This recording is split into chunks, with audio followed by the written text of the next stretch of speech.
Hello viewers, welcome back to my channel. आज मैं आपके साथ बेसन के लड्डू के बारे में बहुत सारी बातें करने वाली हूँ, जिसमें मैं आपको अपने पर्सनल एक्सपीरियंसेस भी बताऊंगी और बहुत सारी टिप्स बताऊंगी। उससे पहले अगर आपने मेरे चैनल को अभी तक सब्सक्राइब नहीं किया है तो आप प्लीज मेरे चैनल को जरूर सब्सक्राइब करें और मुझे इंस्टाग्राम पे जरूर फॉलो करें। तो अब मैं आपके साथ लड्डू के बारे में बहुत सारी बातें करने वाली हूँ जो कि आपको जानना बहुत जरूरी है, क्योंकि एक रेसिपी के दौरान आपको सिर्फ वो रेसिपी पता लगती है, बट उसके पीछे ऐसी बहुत सारी चीजें होती हैं, बहुत सारी ऐसी बातें होती हैं जिनका हमें जानना बहुत जरूरी है।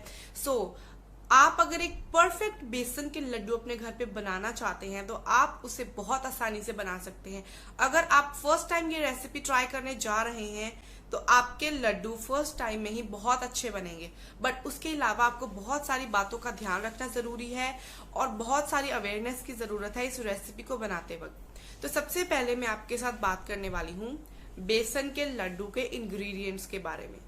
अगर आप बेसन के लड्डू के बारे में सोच रहे हैं, आपको लगता है कि ये तो हलवाइयों की रेसिपी है, हम कैसे बनाएंगे, या ये तो बहुत ही ट्रिकी सी रेसिपी होगी, घर पे बनानी आसान नहीं होगी, ऐसा कुछ नहीं है।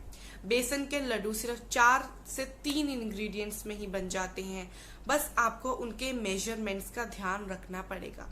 आपको इस रेसिपी के लिए सबसे इम्पोर्टेंट चीज क्या यूज करनी है, वो है इसके मेजरिंग कप्स।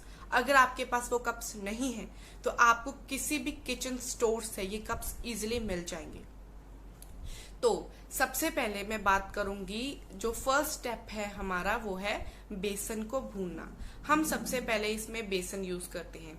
अब हमें कुछ लोग कहेंगे कि मोटा बेसन यूज करें लड्डू बनाने के लिए। मैंने कभी कोई मोटा बेसन नहीं यूज किया। मुझे कोई भी ब्रांड का बेसन मिल जाए या खुला बेसन किसी किराना स्टोर से मिल जाए, मैं वो भी यूज कर लेती हूँ। उसके साथ दूसरी मेन इंपॉर्टेंट चीज है वो है घी। इस रेसिपी में घी का इस्तेमाल सबसे जरूरी है। ऑयल आप ना यूज करें, घी ही यूज करें, वो चाहे देसी घी हो या डालडा घी। मैंने अपना फर्स्ट एक्सपीरियंस अब मैं आपके साथ शेयर करूंगी। जब मैंने अपने बेसन के लड्डू बनाने के बारे में सोचा, तो जब मैंने बेसन और घी को मिक्स करके बेसन को भूनना शुरू किया तो मैंने देखा, अगर आपने ये रेसिपी कहीं पे देखी भी होगी बेसन के लड्डू की, या मेरी रेसिपी भी देखी होगी, तो वो मिक्सचर जब हम भूनना शुरू करते हैं बेसन और घी, वो बहुत ज्यादा पतला हो जाता है। हमें लगता है इतना पतला ये जो मिक्सचर है, इससे लड्डू कैसे बनेंगे। तो ये जो डाउट था सबसे पहले मेरे दिमाग में भी आया था। बट मैं आपको बता दूं कि जो घी है, मुझे लगा कि घी मैंने शायद बहुत ज्यादा डाल दिया, बट नहीं।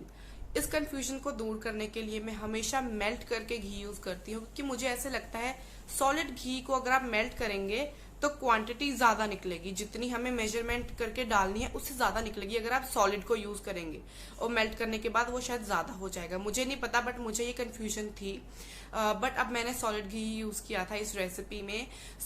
अगर आपको ये डाउट लगता है कि आपका मिक्सचर बहुत पतला ना हो जाए, तो आप घी को हमेशा मेल्ट करके यूज करें। इससे कोई भी डाउट्स आपके दिमाग में नहीं रहेंगे और मेजरमेंट्स में आप कॉन्फिडेंट रहेंगे कि मेजरमेंट आपने बिल्कुल सही यूज किया है। तो बेसन को जो है आपको घी में बिल्कुल लो फ्लेम पर भूनना है जब तक कि वो हल्का गोल्डन ब्राउन ना हो जाए। और लगातार चलाना इसलिए जरूरी है क्योंकि बेसन जो है वो नीचे लग सकता है, चाहे आप नॉनस्टिक पैन भी यूज कर रहे हैं।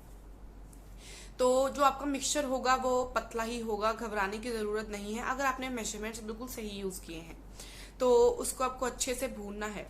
जब आपका वो मिक्सचर अच्छे से भून लिया आपने, उसे आप रूम टेम्परेचर पे आने के लिए रख दें। फ्रिज का इस्तेमाल बिल्कुल नहीं करना, उसे नॉर्मल रूम टेम्परेचर पे आने दें। फिर तीसरी चीज हम उसमें क्या डालते हैं, बूरा चीनी। बेसन के लड्डू बनाने के लिए आप नॉर्मल चीनी इस्तेमाल नहीं कर सकते। बूरा चीनी स्पेशल एक चीनी है जो आप अपने घर पे भी बना सकते हैं, जिसकी बहुत सारी रेसिपीज आपको यूट्यूब पे मिल जाएगी। और ये चीनी आपको किसी भी किराना स्टोर से बहुत आसानी से मिल जाएगी। कोई एक्सपेंसिव चीनी नहीं है, ये बहुत ही नॉर्मल और जेन्युइन सा रेट है। तो आपको बूरा चीनी की जरूरत पड़ेगी।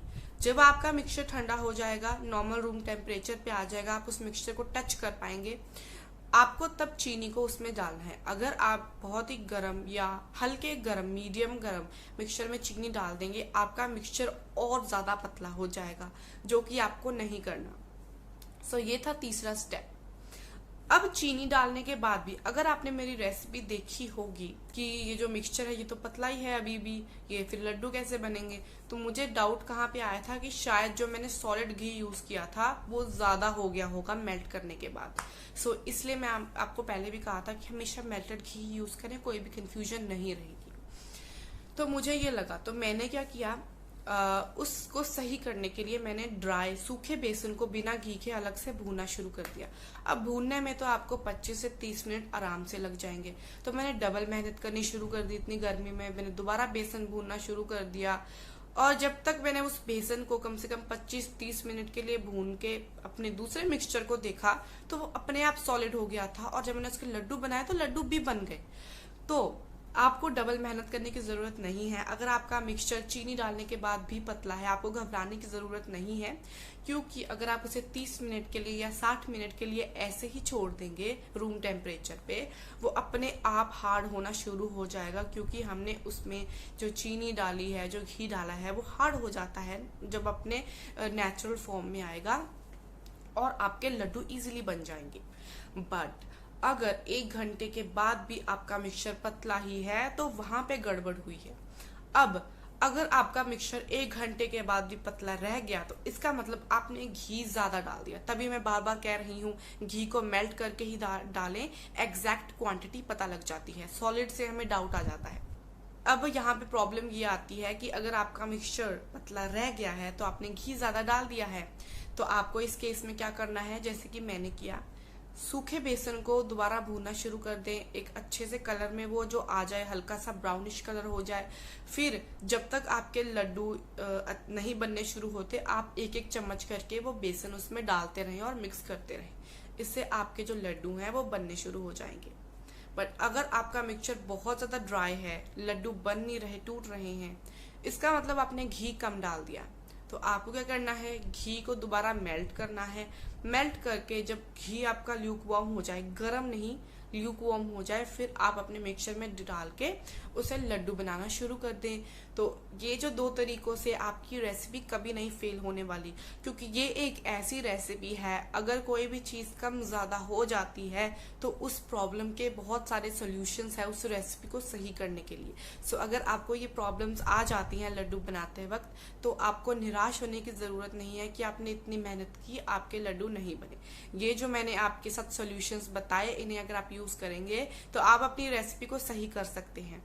तो ये जो मैंने सारी आपके साथ बातें शेयर की हैं, ये एक रेसिपी के दौरान नहीं शेयर कर पाती मैं, क्योंकि वो रेसिपी तो 5 से 6 मिनट की होती है, बट ये बातें थोड़ी सी लंबी चली जाती हैं। तो आई होप आपको ये इन्फॉर्मेटिव वीडियो पसंद आई होगी, और मैं आपको ये भी गारंटी दे सकती हूँ कि ये मेरे पर्सनल एक्सपीरियंस और ये जो सारी टिप्स मैंने आपके साथ शेयर की हैं, एक लड्डू को बनाने से पहले आप इस वीडियो को सुनेंगे तो आप बहुत ही अवेयर रहेंगे, और आप जो है कम से कम गलती कर सकते हैं फिर उस रेसिपी में जब आप बेसन के लड्डू बनाएंगे।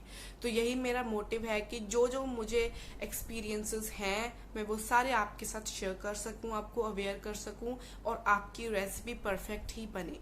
सो आई होप आपको ये वीडियो पसंद आई होगी, ये इन्फॉर्मेशन पसंद आई होगी। अगर पसंद आई तो आप प्लीज मेरे चैनल को जरूर सब्सक्राइब करें, मुझे इंस्टाग्राम पे जरूर फॉलो करें। अब मैं आपसे मिलूंगी एक और बहुत ही डिफरेंट और टेस्टी होममेड रेसिपी के साथ। Thanks for watching.